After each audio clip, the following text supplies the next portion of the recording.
From the high desert of Boulder, Colorado, this is Jonathan Zapp of zapporacle.com, and welcome to this podcast of Dynamic Paradoxicalism, the Anti-ism. This was originally written in 2007, and this is being recorded on January 14th of 2011.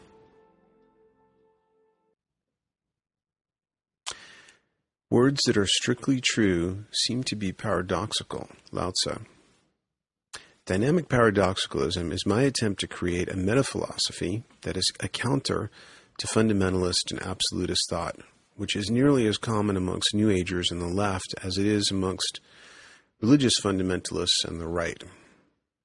The greatest of life skills is the ability to live with ambiguity, ambivalence, and paradox without trying to regularize these uncertainties into finished absolute truths. Dynamic paradoxicalism recognizes that most important areas of truth exist as a paradox, where seemingly contradictory elements have a dynamic level of validity based on context-specific circumstances. Although a greater conception that synthesizes the disparate elements of a paradox into a grand unit is an awesome addition to the conceptual toolbox, it is not always the most useful tool in the box. Dynamic paradoxicalism recommends an ability to slide between the poles of a paradox, in some circumstances favoring the point of view of one side of the paradox, in other cases the other pole, and in still other cases favoring the unified view, or a sliding position between the poles. A middle position, in other words. Dynamic paradoxicalism is based on the principle that the opposite of a profound truth is often another profound truth. Niels Bohr, the great pioneer of quantum mechanics, recognized this in his theory of complementarity. I only ran into this, rediscovered it recently, long after I originally wrote this. In The Alphabet versus the Goddess, Leonard Shlain concisely recognized the theory of complementarity as a key turning point in science. Quote, Bohr challenged another scientific shibboleth in 1927 by proposing that opposites were not necessarily either or, as all earlier Western dualistic thinkers had assumed, but rather might be both and. He said that the opposite of a shallow truth is a falsehood, but that the opposite of a profound truth was another profound truth. In his theory of complementarity, Bohr posited that the opposites were two different aspects of a higher unity existing just beyond our limited perceptual apparatus. When the Danish king knighted him for his pioneering work, Bohr chose the Chinese yin-yang icon of the Tao for his heraldic coat of arms. Aware that his discovery had implications beyond the specialized world of quantum physics, Bohr chose to publish his complementarity theory in a philosophy journal, and it did not contain a single equation. Some may read these introductory paragraphs and confuse dynamic paradoxicalism with relativism. The relativist is the inverted version of an absolutist. The relativist does not believe in absolute truths, has an absolute disbelief in absolutes, and finds that everything is relative to a point of view and that most points of view are culturally determined and highly unreliable. But a relativist is also a self-deceiving absolutist, as they have an absolute belief in relativism. The most classic statement repeated by relativists, whether they know themselves to be relativists or not, is, "Don't be judgmental." But notice that this statement is perfect in its self-contradiction, as it is in itself a judgment, and ranks non-judgmental people as more correct than judgmental people. In philosophy, this is called an error of performance. You contradict your assertion even as you make it. Dynamic paradoxicalism is all about judgment, good judgment, the ability to use all your faculties, and especially your global intuition, to make careful discernments about where you need to be in relation to key paradoxes in particular situations. So don't be judgmental should be stated, don't be falsely judgmental. Life requires good judgment. An absolutist would like to replace the responsibility for judgment onto absolute truths, a divine document, and or people or entities that are supposed to have perfect judgment. Relativists tend to castrate the ability to make judgments. They especially like to castrate absolutists, and I can sympathize with that tendency because absolutists propagate like fruit flies around forbidden fruit and are the off-sadistic masters of being falsely judgmental. But relativists also tend to castrate themselves and everyone because no one in their view is empowered to make judgments, and their only certitude is the absolute truth of relativism and their absolute judgment in favor of being non-judgmental.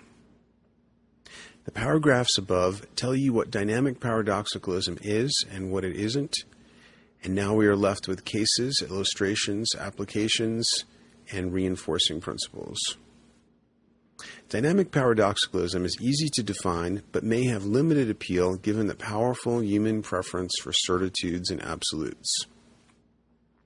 The ego has a difficult and often thankless job trying to mediate between the inner world and the outer world, and it finds ambiguity, ambivalence, and paradox stressful and confusing. The ego prefers that the map be the territory, because that would make navigation easier. It likes to force premature closure on complex uncertainties and find all-encompassing solutions to life's problems. It prefers one-size-fits-all over the complexity of the case-specific point of view. Dynamic paradoxicalism insists that you be the navigator and that you cannot abdicate your responsibility to make judgments onto a cognitive map of absolutes. Often people recognize and spurn the false cognitive maps of other absolutists without recognizing that they also live by absolute cognitive maps. For example, a New Age person will criticize religious fundamentalists, without realizing that they also live by absolute cognitive maps, such as relativism, you create your own reality, and the power of positive thinking. The ego understandably hates paradox, ambivalence, ambiguity, complexity, and uncertainty, and would like to clear these up into a grand solution. It wants to take the murkiness and replace it with a shining fundamentalism or an ism of some sort, a divine map that illuminates all territories, past, present, and future. The Ken Wilber version of this tendency would be to take any of these paradoxes and unify them into a grand diagram, a new paradigm that elevates the Wilberite to an Olympian meme transcendent of all dualities. And I don't mean to be too harsh on Ken Wilber. You'll see later in this essay I give him plenty of credit. Dynamic paradoxicalism puts great value on the ability to live with paradox, ambivalence, ambiguity, complexity, and uncertainty without trying to wrestle them into premature closure and clarification. However, dynamic paradoxicalism doesn't mean that you forever dwell in the swamps of ambiguity.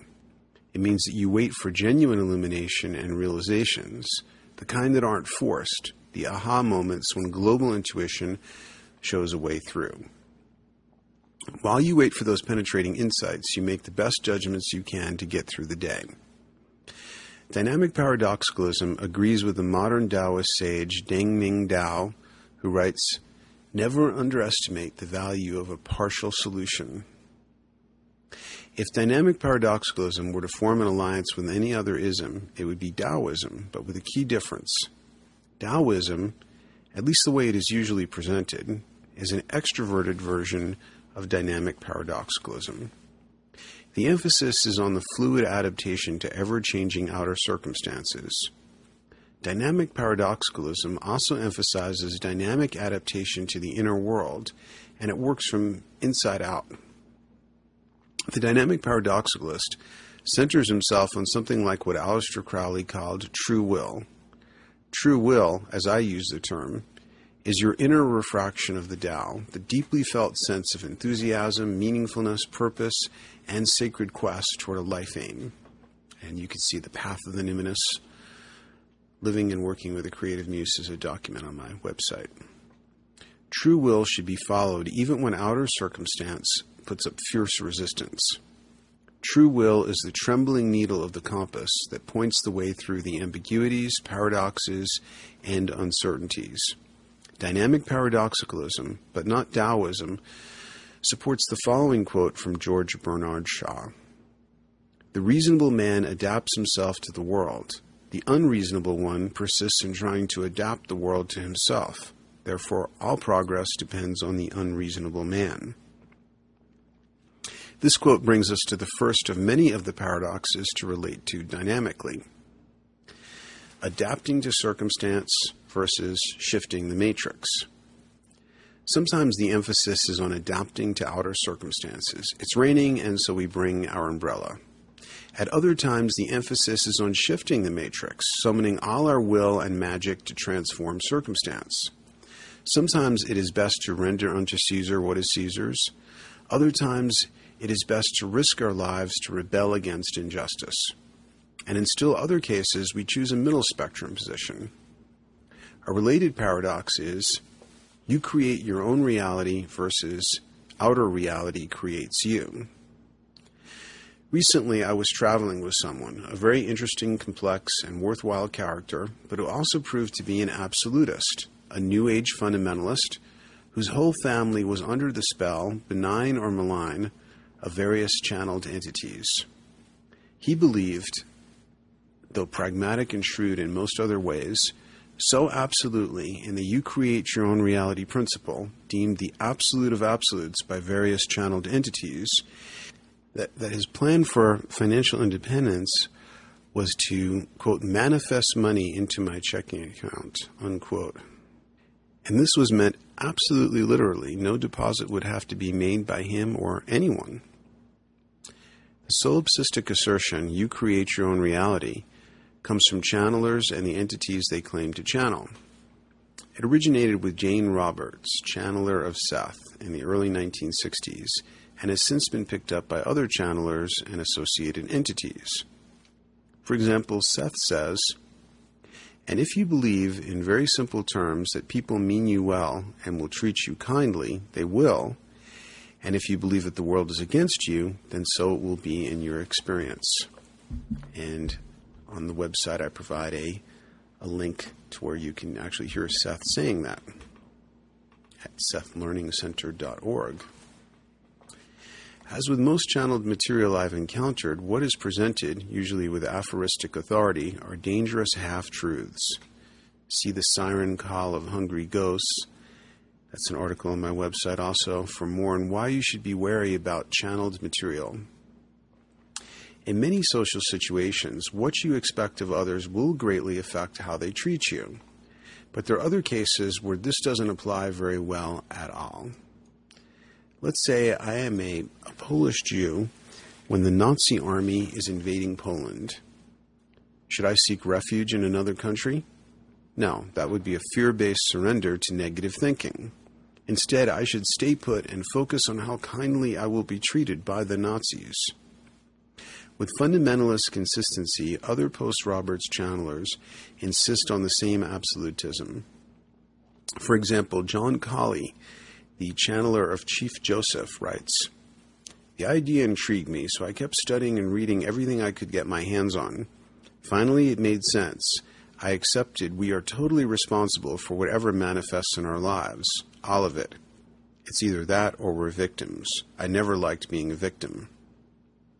Notice that John's thinking is the opposite of dynamic paradoxicalism. It's either that or we're victims. In other words, it is either one absolute or another, and this is the absolutism I prefer, therefore it applies in all cases. From this point of view, rape victims should be counseled that they invited or manifested the attack, however unconsciously, and need to look for the cause within. But there are such things as victims. An abused infant, for example. But accepting that doesn't mean the opposite absolutism, that we're all victims, since there are many people who have discovered ways of being empowered in difficult circumstances. The absolutist never acknowledges that there is a middle range of position, as well as some cases that fall in either pole of the paradox. You create your own reality does not work as an absolutism, but it is a major reality formation vector. In many cases, you do create your own reality, as in the principle psychology is destiny. This principle applies most potently to to our inner reality, and next most potently to our voluntary relationships and life circumstances, much more so if we live in a relatively free society. This principle also applies potently, but not absolutely, to the dream time. Since our dreams can involve visits or invasions by other autonomous entities, they may not be entirely our own creations.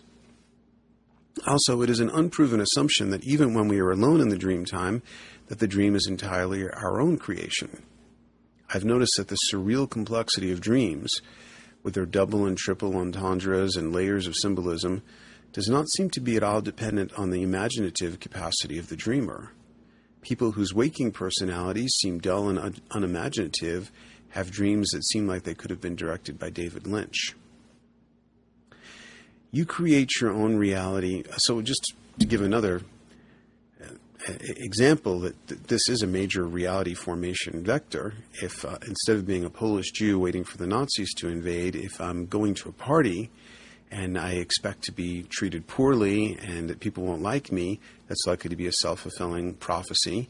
And if I feel confident and feel that people are going to like me, that too will likely be a self-fulfilling prophecy. That's at a party where I'm have nothing about me that pushes me outside of the range of social acceptability. If I'm showing up at a black tie affair and I'm inappropriately dressed and I have facial tattoos and all that kind of stuff, my confidence may not matter, and so forth and so on. So it's just to realize that some situations are much more friendly to the you create your own reality principle and others are not. You create your own reality absolutists may invoke quantum mechanics to justify their fundamentalism.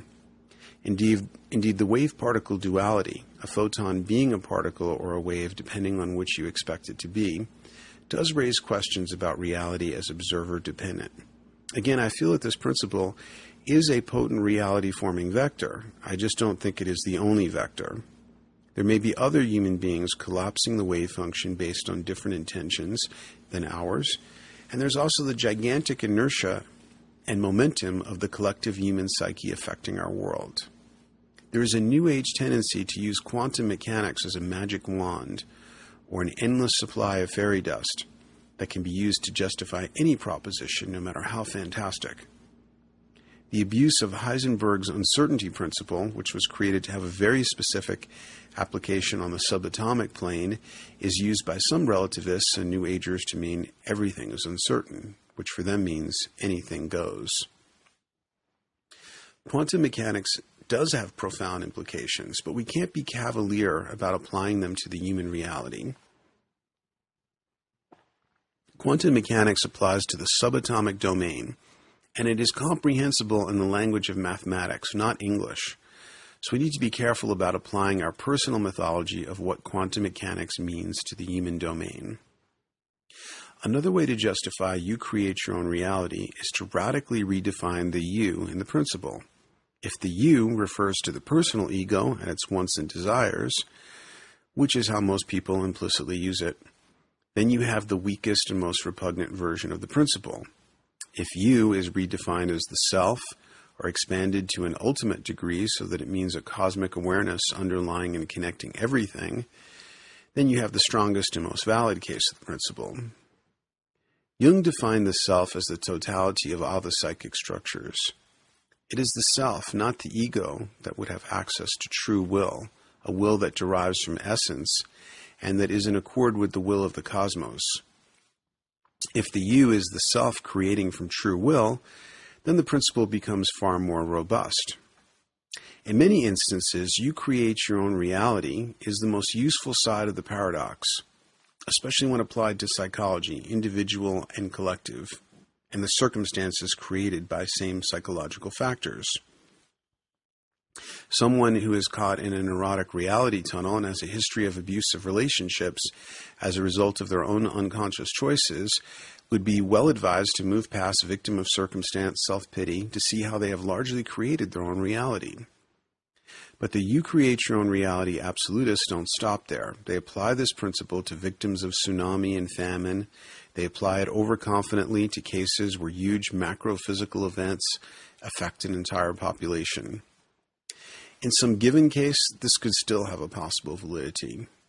For example, statistical analysis shows that a significantly greater number of people than average make last-minute cancellations on plane flights that later crash. Some given person might have watched the water moving away from the shore, and instead of accessing some primal intuition to run to higher ground, as many animals did, allowed some inner intention toward oblivion to keep them on the beach. Another way of stretching the principle to cover cases like this is to resort to past lives and to claim, based on no direct evidence, that everyone hit by a tsunami or erupting volcano, etc., had past life karma that made such circumstances right for them, or unconsciously intended by them.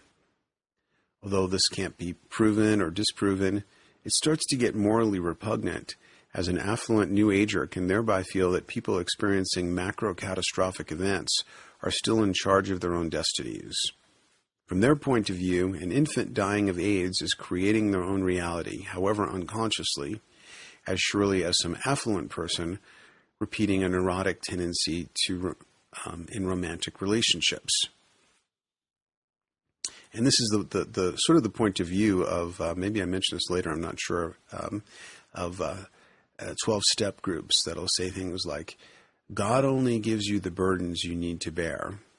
Okay, I will accept that for myself because that's a useful position for me, having inner resources and living in a free society. I don't know if I want to be the one to explain that to a baby dying of AIDS, though. Although you create your own reality absolutists never admit this, their principle requires an act of faith as much as any religious fundamentalism. They never acknowledge how much their principle is divorced from empirical experience. Why hasn't some sufficiently positive thinking, you create your own reality person, for example, created a world without any environmental pollution? If everyone is creating their own reality, why does the rotation and orbit of the Earth have such predictable clockwork accuracy? Wouldn't some true believing schizophrenic who knew absolutely that the Earth's orbit was based on his whims have an influence? Wouldn't people who wanted a particular day or night to last a bit longer throw off the Newtonian clockwork? Does the you create your own reality principle apply only to benign, politically correct intentions like world peace, which shows no signs of happening despite all sorts of individual and mass prayers and intentions? Wouldn't the principle apply with equal validity to malevolent individuals? Suppose my intention is to bring a black hole into the solar system, or abuse and manipulate someone else's reality. Since we are part of a human collective, what happens when our application of the you create your own reality principle is inconsistent with other members of the community? How does that get worked out? Even on the individual scale, the principle seems to work in some cases, but not others. There are all sorts of medical miracles where someone does seem to create their own reality in direct contradiction of medical prognosis.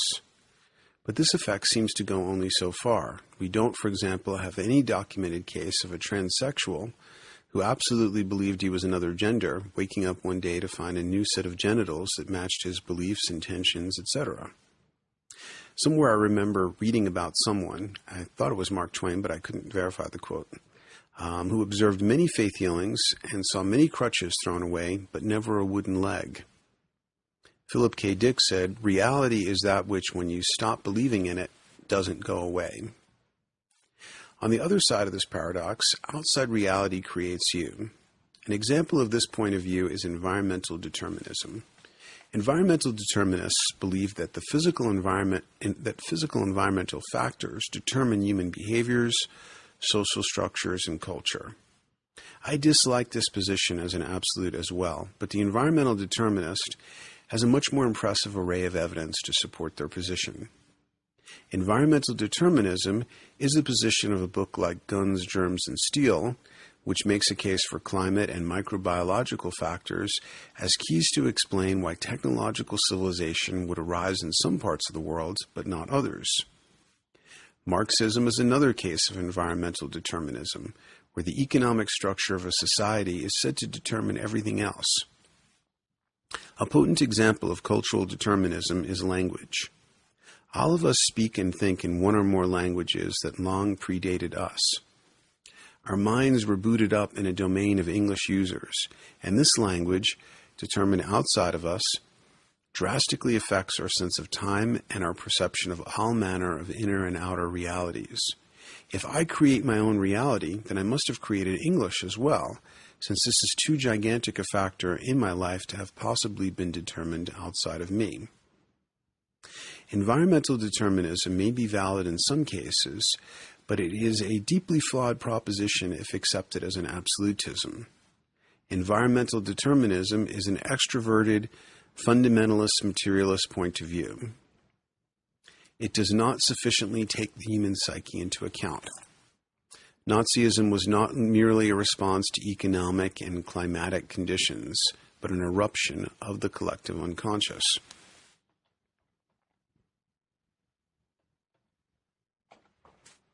According to dynamic paradoxicalism, some things are best understood as realities created by psyche, others by outside causation, and still others by a confluence of the two factors. A unified way of including both sides of this duality is to say that yes, you create your own reality, but this you is not necessarily you as an individual, but rather the universal mind, the source out of which your psyche manifests. Inner independence versus dependence. Inner independence is the answer to 1,000 forms of neurotic torment, and yet there are other times when dependence may be more appropriate. And this is just another example of a key paradox pair. I've written a great deal on the virtue of inner independence. From the point of view of inner independence, your one obligation in life is to get your relationship to yourself right. Accomplish that, often a moment-by-moment accomplishment, and your relations to others, to sex, time, money, power, health, career, political situations, gravity, and movement will be as good as they possibly can be. Omit, neglect, or distort any part of the relationship to yourself, and your relations to all those attributes will accordingly be diminished and distorted. The classic case of inner independence is seeking wholeness within, the inner alchemical marriage of yin and yang, feminine and masculine, rather than seeking to import wholeness from without through another person. And you could see my online document on zaporacle.com, Casting Precious into the Cracks of Doom, Androgyny, Alchemy, Evolution, and the One Ring, more on that theme. But there are circumstances where dependence may be appropriate. For example, if a mother has just given birth to an infant, she should be allowed to hold the infant and encourage him to nurse as soon as possible, to allow a bond of absolute dependence to form. Although inner independence is the sensible approach to romantic relationships, the principal answer to neurotic infatuations, codependence, and fragmentation, the soul may not want to be sensible. As Blaise Pascal put it 4 centuries ago, the heart has its reasons which reason knows nothing of. The soul, as James Hillman so often points out, pathologizes. Even the I Ching, which extols inner independence as a supreme virtue, acknowledges the subjectivity of the heart and soul, and allows that some may happily choose dependence. For example, consider the third changing line of hexagram 61 in the classic Wilhelm Bain's I Ching. He finds a comrade. Now he beats the drum. Now he stops. Now he sobs. Now he sings. And then this is I Ching commentary. Here the source of a man's strength lies not in himself, but in his relation to other people. No matter how close to them he may be, if his center of gravity depends on them, he is inevitably tossed to and fro between joy and sorrow. Rejoicing to high heaven, then sad unto death. This is the fate of those who depend upon inner accord with other persons whom they love. Here we have only the statement of the law that this is so. Whether this condition is felt to be an affliction or the supreme happiness of love is left to the subjective verdict of the person concerned. And that's an unquote from the I Ching. The sensible fixed approach to romantic relationships, which assumes everyone wants healthy, functional, stable relationships, is a one-sided absolutism. In an anthology of writings by James Hillman entitled A Blue Fire, there's a chapter entitled Love's Torturous Enchantments. Hillman points out that from all times and cultures, the lore about romantic relationships tends toward the problematic and tragic, two people becoming three, betrayal dramas, unrequited situations, Romeo and Juliet. His point is that the soul may want love's torturous enchantments. The soul pathologizes. Inner independence versus dependence, quote, is left to the subjective verdict of the person concerned, unquote. An extreme cautionary point. In acknowledging a place for darkness and irrationality, the dynamic paradoxicalist must be very wary. This acknowledgement can all too easily slide into the indulgence of sophisticated rationalization, where one excuses foolishness by acknowledging that darkness has its place alongside light. This is no small pitfall. This type of rationalization excuses the sadistic and or hedonistic antics of abusive gurus, for example, by claiming they are crazy wisdom teachers. Dynamic paradoxicalism is a philosophy best suited for those who are grounded in a strong warrior stance. And you could see some of my documents on zaporacle.com on the warrior stance, beginning with The Way of the Warrior, the introductory essay. The dynamic paradoxicalist must take full responsibility for discerning where they need to be in relationship to the paradox. If you find yourself leaning toward the dark, lunar, irrational side of a paradox, be very wary about your motives and see if this is what the totality of you really needs to do. There should be a heavy burden of proof on the decision to abdicate rationality and discipline. Spiritual genius and abusive guru Chogyam Trungpa is a classic example of sophisticated rationalization. He defined crazy wisdom in the following way. But this craziness is not so neurotic. It's just basic craziness, which is fearlessness and not giving up anything. Not giving up anything is the basic point. At some time, you are willing to work with what is there on the basis of its primordial wakeful quality. So that is the definition of crazy wisdom, which is sometimes known as wisdom gone wild. Another explanation is that the Buddhist emphasis on vertical transcendence may often mean a neglect of the horizontal plane of development, such as integration of the shadow, which can then rule the personality as an unintegrated, autonomous complex. Trungpa's crazy wisdom path involves sexual abuse of students and drinking himself to death at the age of 48, or maybe 47. I've got to look that one up. Trungpa's most famous dysfunctional moment occurred when he drunkenly plowed a sports car into a joke shop in Dumfries, Scotland, an accident that left him partially paralyzed. Trungpa seemed almost proud of that occurrence, a great cosmic joke. But what he should have gotten from this episode, beside the realization that he was a full-blown alcoholic, is a respect for the trickster aspect of the unconscious. The trickster aspect of the unconscious is what so many mystics and metaphysical explorers always seem to miss. Doesn't the history of prophecy and mysticism show us the trickster aspect of the unconscious at work constantly? If you aren't wary of the trickster function, then of course you're going to encounter deities with ego and book concept enhancing prophetic messages. The saying I coined to remind myself of this is, wherever you cast your obsessive attention, there shall you find weird patterning. Conspiracy theorists especially need to be wary of that.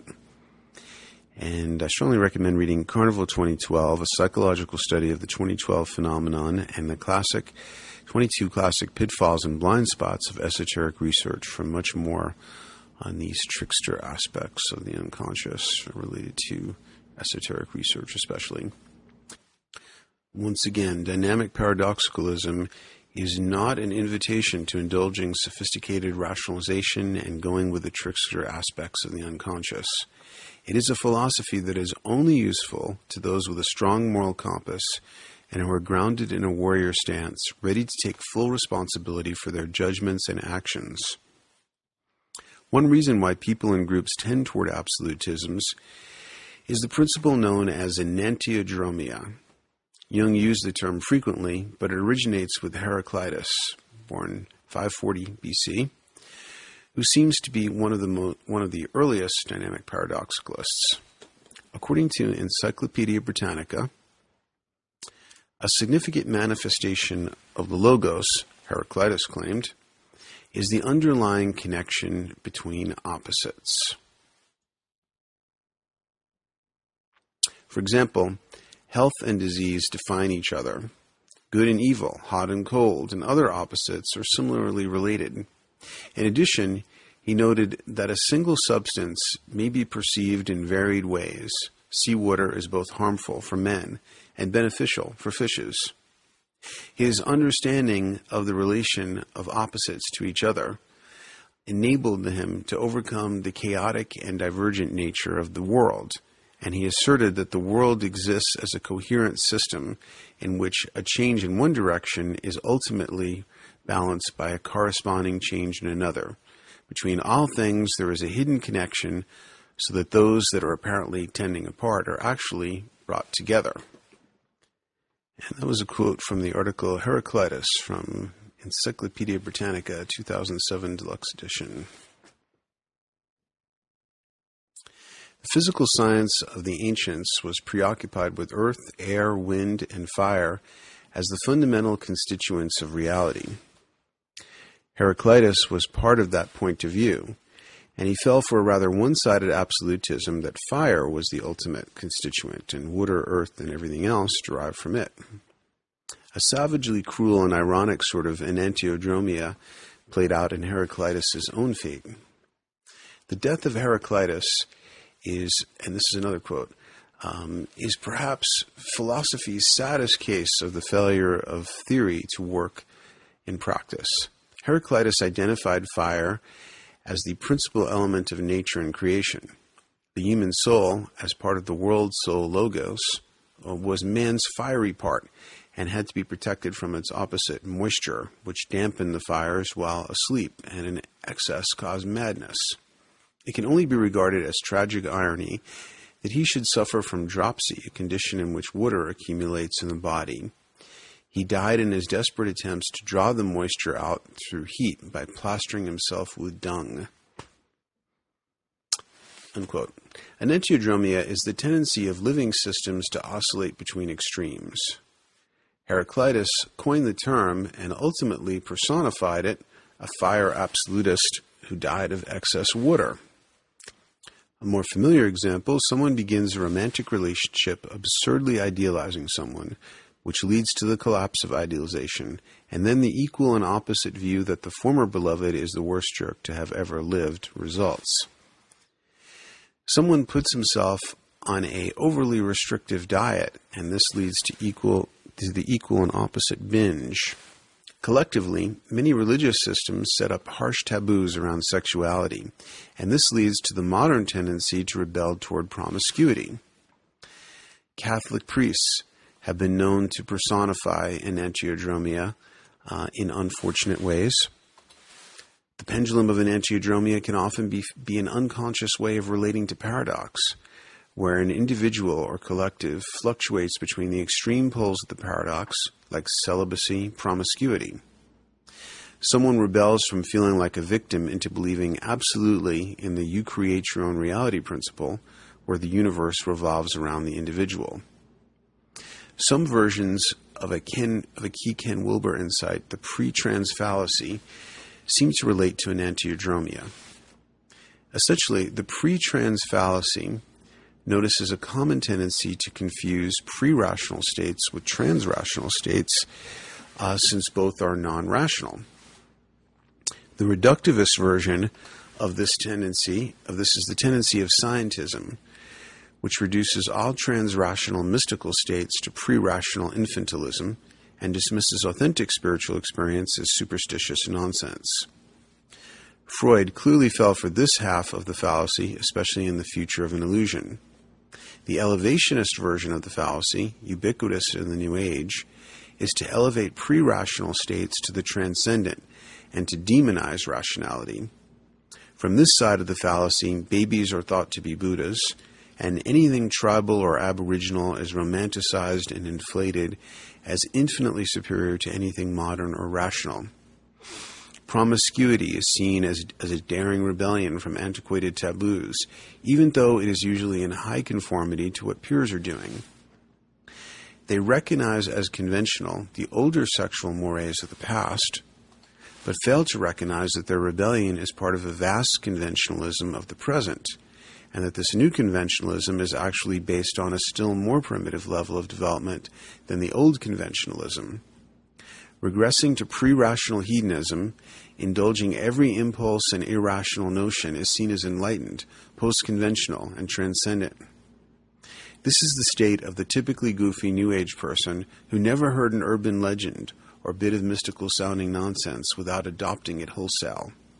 This type of person is fiercely anti-intellectual and anti-rational, so it is impossible to talk them down from their absurdities. Even the attempt to do so casts you, in their minds, as this clueless rationalist stuck in their ego. They believe they have transcended rationality while forgetting that to transcend something, you first have to achieve it. And you can find more examples of contemporary examples of the pre-trans fallacy in both Carnival 2012 and another document on the website, Reality Testing is Politically Incorrect. Falling for the pre-trans fallacy usually means that someone is caught on the pendulum of enantiodromia and has fallen for absolutisms. Achieving rationality, analytic ability, and discernment seems too dry and difficult, so one swings back to infantile magical thinking and pretends that it is transcendent. Building a strong conscious ego able to withstand the outrageous slings and arrows of fortune seems too difficult, and so the pendulum swings back to infantile omnipotence, and a confused person believes in you create your own reality as an absolutism. The dynamic paradoxicalist is capable of a more subtle and variable relationship to paradoxes than the person or collective caught on the pendulum of enantiodromia, flipping back and forth between 0 and 1, the absolute poles of the paradox. The dynamic paradoxicalist is able to respond to subtler clues that his relationship to a given paradox is becoming strained and is in need of compensation, and he is also able to choose middle spectrum positions when appropriate. On the other hand, the dynamic paradoxicalist doesn't fall into the fallacy of the middle path. The dynamic paradoxicalist doesn't have to choose the path of Goldilocks, who avoids the porridge that is too hot or too cold and always goes for the tepid mush. Sometimes we want hot or cold.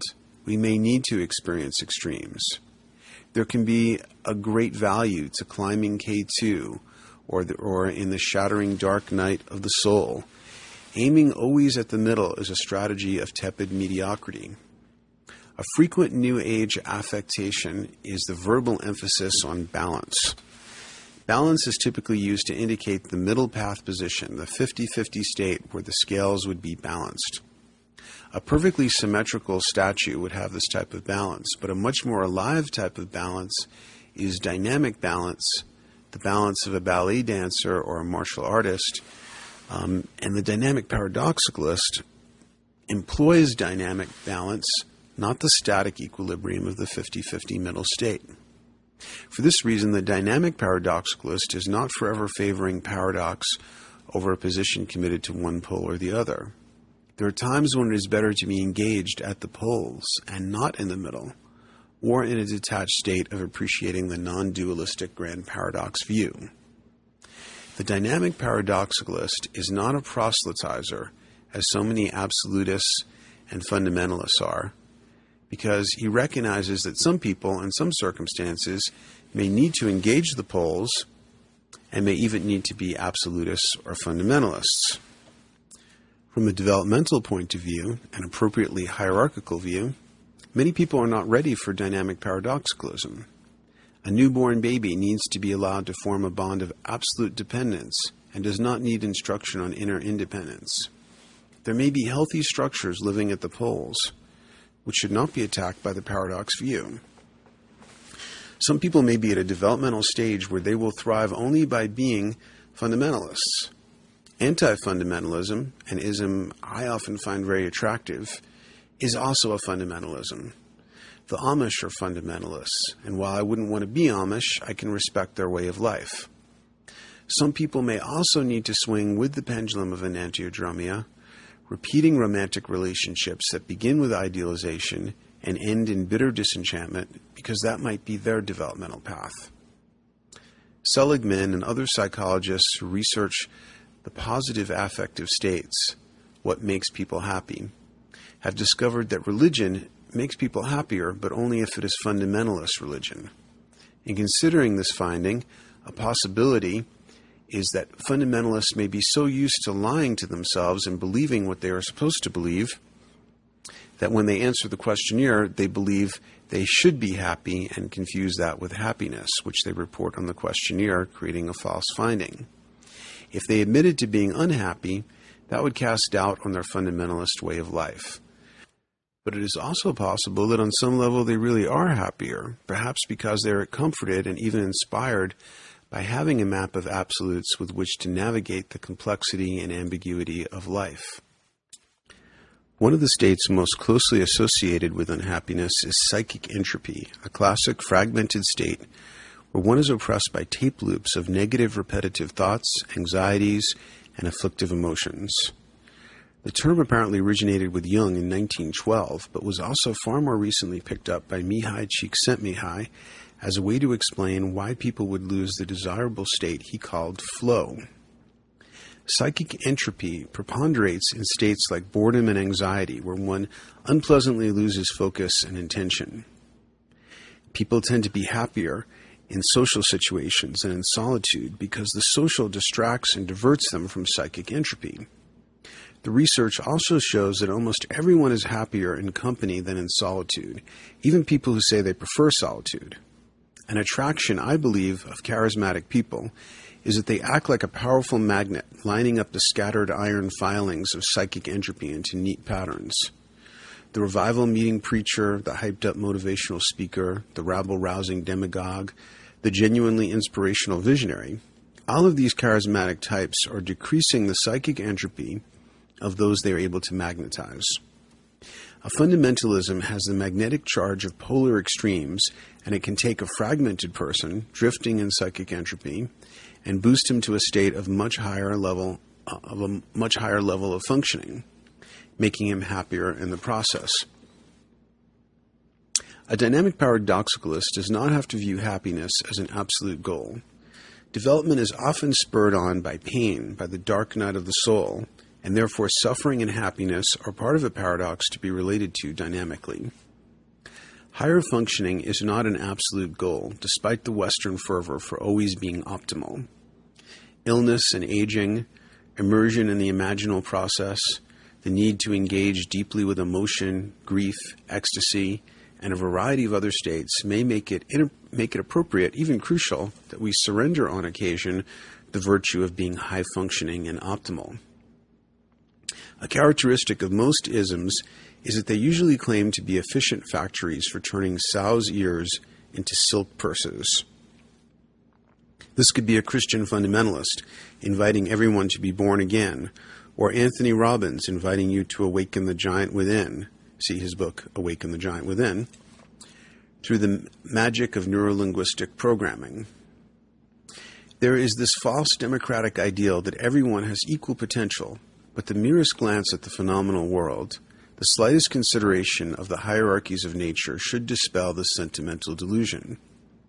Sure, nature may create some conch shells that are organized around the Fibonacci sequence, the mathematical golden mean, but nature also pumps out midgets and giants.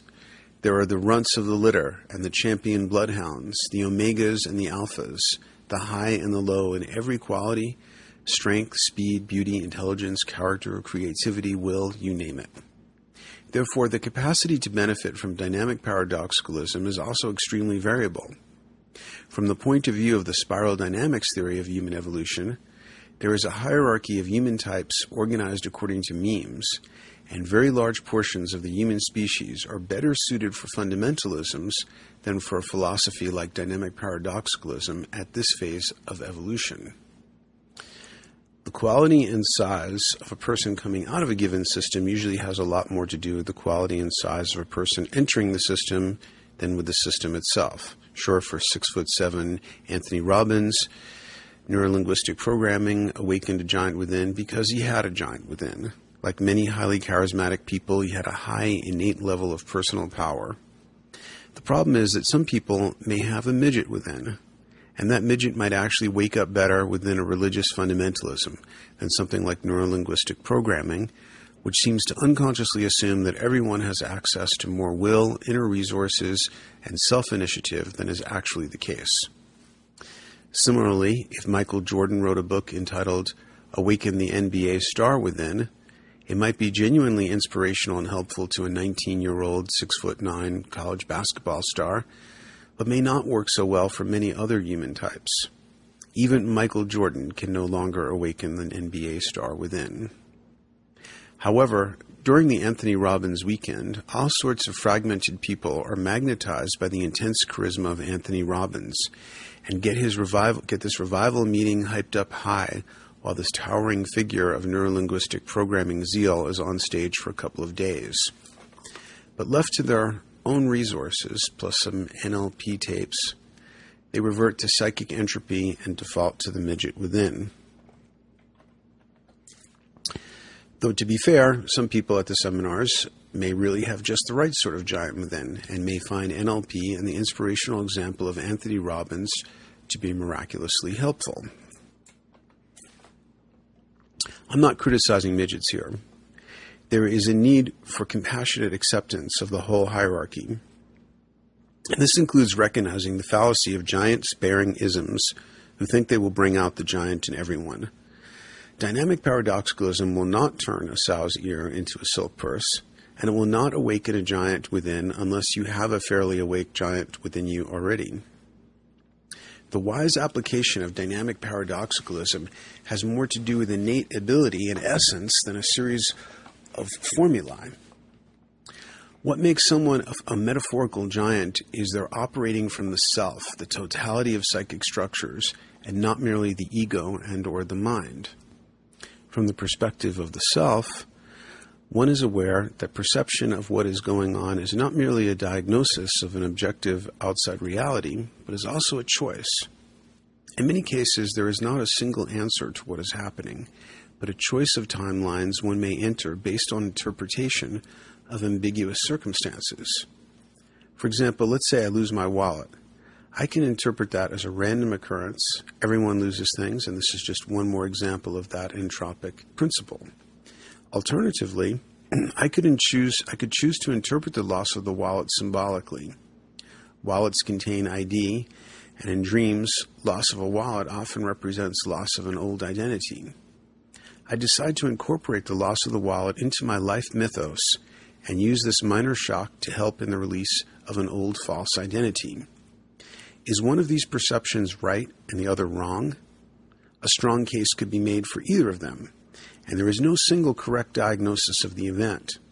By choosing the random occurrence view, I enter one timeline, and by choosing the symbolic mythological view, I enter another. When psychologists categorize people as optimists or pessimists, they sort them based on what they call their explanatory style. A study I read about optimists and pessimists years ago in Omni magazine reported that pessimists turned out to be better at reality testing. Their predictions of future outcomes are more accurate than those of optimists. But in every other area of life they evaluated, wealth, health, relationships, etc., the optimists were found to be significantly better off. More recent studies have confirmed such findings. For example, a 9-year, well-controlled study in the Netherlands found that optimists had a 29% lower mortality rate and were 77% less likely to die of cardiovascular disease than pessimists.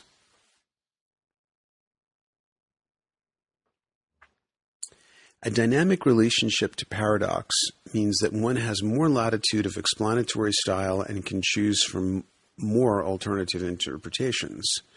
Global intuition can guide one to the interpretation that most empowers the meanings and goals of a particular life path. It would, however, be a one-sided connection to paradox to assume such interpretive latitude exists in every case, and it takes discernment to realize where to use it and where to surrender it. For example, if I wish to send someone an email, I don't assume much interpretive latitude when it comes to spelling out their email address, though I may have a lot of latitude when it comes to the body of the text. The dynamic paradoxicalist doesn't merely tolerate or learn to live with ambiguity, but actually values it. There is a close connection between ambiguity and free will. If everything in our world were sharply defined, we would be living in a mechanical world. To use video games as an analogy, if we lived in an early video game like Space Invaders, everything would be sharply defined and mechanical with no ambiguity at all. You know exactly what the computer is going to do, exactly what the rules and the goals are. However, when you play a network computer game like World of Warcraft, things are much more ambiguous because you have avatars operated by autonomous human beings, and the system is far more open and unpredictable. You can't even assume that every avatar will operate to enhance the odds of their survival in the game world, since one of them might be spaced out or bored or perhaps entertained by self-destruction. When free will enters a system, complexity and ambiguity increase with it. When things become absolute and unambiguous, free will recedes. This is why relationships are notoriously or wonderfully ambiguous. You can never be absolutely sure what another person is going to do unless they're a very mechanical person and or in very mechanical circumstances. Ambiguity provides greater room for creative interpretive style and for new forms to come into being. The more ambiguous an inner or outer situation is, the more the dynamic paradoxicalist can be dynamic.